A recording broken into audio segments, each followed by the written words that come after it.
విశాఖలో పెరుగుతున్న ట్రాఫిక్ రద్దీని దృష్టిలో పెట్టుకొని రాష్ట్ర ప్రభుత్వం దానికి తగ్గట్టుగా చర్యలు చేపడుతోంది. ఎందుకంటే విశాఖపట్నం ఆంధ్రప్రదేశ్కి ఆర్థిక రాజధానితో పాటు ఇప్పుడు ఐటీ రాజధానిగా కూడా ఉండబోతుంది కాబట్టి భవిష్యత్తులో తలెత్తే ట్రాఫిక్ సమస్యలు తీర్చడానికి రాష్ట్ర ప్రభుత్వం దానికి తగ్గట్టుగా చర్యలు చేపట్టింది. దీనికోసం ప్రాజెక్ట్ సారథి అనే ఒక కొత్త ప్రాజెక్ట్ని అయితే ముందుకు తీసుకురావడం జరిగింది. ఈ ప్రాజెక్టుకి సంబంధించి ఏవైతే నిధులు కావచ్చు, దానికి సంబంధించి పర్యవేక్షణ కావచ్చు, దాని ఏవైతే పరిపాలనకు సంబంధించిన అన్ని విషయాలకు సంబంధించి ఇటీవలే ఒక జీవోని అయితే రిలీజ్ చేయడం జరిగింది. దీనిలో భాగంగా ఈ సమస్యలు ఏవైతే ఉంటాయో ట్రాఫిక్ సమస్యలను వాటిని పరిష్కరించేందుకు సారథి అంటే systematic augmented radial traffic and hoop induction project అమలు చేయడానికి సంబంధించి నిర్ణయం తీసుకుంది. ఈ ప్రాజెక్ట్ మొత్తం అంచనా వ్యయం వచ్చేసి 99.19 కోట్లుగా ప్రభుత్వం ప్రస్తుతానికి నిర్ణయించింది. ఇందులో 49.54 కోట్లు పెట్టుబడి వ్యయంగా లేదా క్యాపెక్స్ లేదా మిగిలిన 49.65 కోట్ల నిర్వహణ వ్యయంగా అంటే సేవలకు సంబంధించి వాటి నిర్వహణ ఖర్చుల కోసం కేటాయించినట్లుగా మనకి జీవోలో అయితే చెప్పడం జరుగుతోంది. Automated traffic monitoring systems, camera ఆధారిత ఉల్లంఘన గుర్తింపు వ్యవస్థలు, డేటా అనలిటిక్స్ ఆధారిత ట్రాఫిక్ కంట్రోల్ మెకానిజం అమల్లోకి వచ్చే అవకాశం అయితే ఉంది. ఈ ప్రాజెక్టుకు అవసరమైన నిధులను ప్రధానంగా జీవీఎంసీ సమకూర్చనుంది. మున్సిపల్ నిధులతో పాటు ఈ చలాన్ల ద్వారా వచ్చే ఆదాయాన్ని కూడా ప్రాజెక్టు నిర్వహణకు వినియోగించేలా చర్యలు తీసుకున్నారు. అంతేకాకుండా విఎంఆర్డీఏ కూడా తన వంతుగా 20 కోట్ల నిధులను అయితే కేటాయించింది.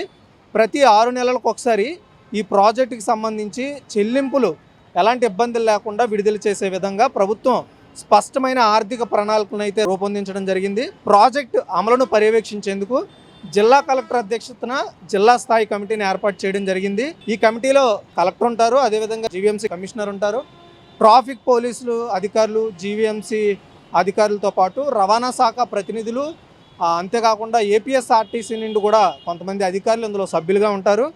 ప్రతి 3 నెలలకు ఒకసారి ఈ ప్రాజెక్టుపై మీటింగ్ పెట్టుకొని ఆ ప్రాజెక్ట్ ఎలా నడుస్తోంది అనే దాని మీద సమస్యలు కానీ ఏమైనా ఉంటే వాటిని సరిదిద్దే విధంగా ఈ కమిటీ చర్యలు చేపడుతుంది. అదేవిధంగా నిధుల వినియోగంలో పారదర్శకత అంటే ఎలాంటి ఇబ్బందులు లేకుండా ట్రాన్స్పరెన్సీగా ప్రత్యేక ఎస్క్రో ఖాతాను కూడా ఏర్పాటు చేయనున్నారు. ఈ అకౌంట్ని జీవీఎంసీ కమిషనర్ నిర్వహిస్తారు. ట్రాఫిక్ అంటే ఈయన థర్డ్ పార్టీగా ఉంటారన్నమాట. ఈ ప్రాజెక్ట్కి ట్రాఫిక్ ఉల్లంఘనలకు సంబంధించిన ఈ చలనాలు ఏవైతే ఉంటాయో వాటి ద్వారా వచ్చే ఆదాయం, జరిమానాలు నేరుగా ఈ ఖాతాలో జమ అవుతాయి. దీంతో అంటే ఏదైతే ఎస్క్రో అకౌంట్ ఉందో అందులో డిపాజిట్ అయితే అవుతాయి. దీంతో ఈ ప్రాజెక్టుకి అవసరమైన ఏవైతే ఫండ్స్ ఉంటాయో వాటిని వినియోగించడానికి పూర్తి స్థాయిలో పర్యవేక్షణ అయితే ఈజీ అవుతుందనేది దీని ఉద్దేశం. ప్రాజెక్టు సమర్థవంతంగా పనిచేయడానికి కేంద్ర ప్రభుత్వం నిర్వహిస్తున్న ఏదైతే వాహన్ డేటాబేస్ ఉందో ఈ డేటాబేస్తో దీన్ని కనెక్ట్ చేయడం ద్వారా దీని ద్వారా వాహన వివరాలు కావచ్చు, ఉల్లంఘనలు గుర్తించడం కావచ్చు, ఈ చలాన్ల జారీ ప్రక్రియ ఇంకా ఈజీ అవుతుంది.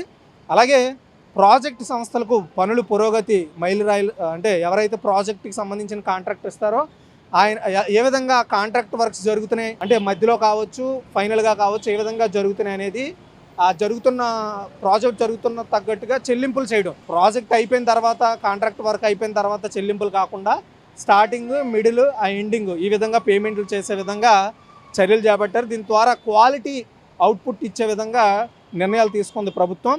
విశాఖ నగరాన్ని స్మార్ట్ ట్రాఫిక్ మేనేజ్మెంట్ వ్యవస్థ వైపు తీసుకెళ్లే ప్రయత్నంగా ఈ సారథి ప్రాజెక్టును అధికారులు అయితే అభివర్ణిస్తున్నారు. దాదాపు 100 కోట్ల రూపాయల వ్యయంతో ఈ సారథి ప్రాజెక్టును అయితే రాష్ట్ర ప్రభుత్వం ఎంతో ప్రతిష్టాత్మకంగా చేపట్టే విధంగా చర్యలు తీసుకుంది. దీని ద్వారా విశాఖపట్నంలో ఈ ట్రాఫిక్ మేనేజ్మెంట్ ఏదైతే ఫ్యూచర్లో ఈ వెహికల్స్ పెరుగుతాయి, రద్దీ పెరుగుతుంది కాబట్టి దాన్ని దృష్టిలో పెట్టుకొని ప్రభుత్వం ఈ నిర్ణయం తీసుకోవడం జరిగింది. దీనికి తగ్గట్టుగా ఇక్కడ జిల్లా యంత్రాంగం కూడా తగిన ఏర్పాట్లు కూడా చేయడం మొదలుపెట్టినట్టుగా మనకు తెలుస్తోంది. కెమెరామెన్ సతీష్తో Raju, VBC on TV, Visakhapatnam.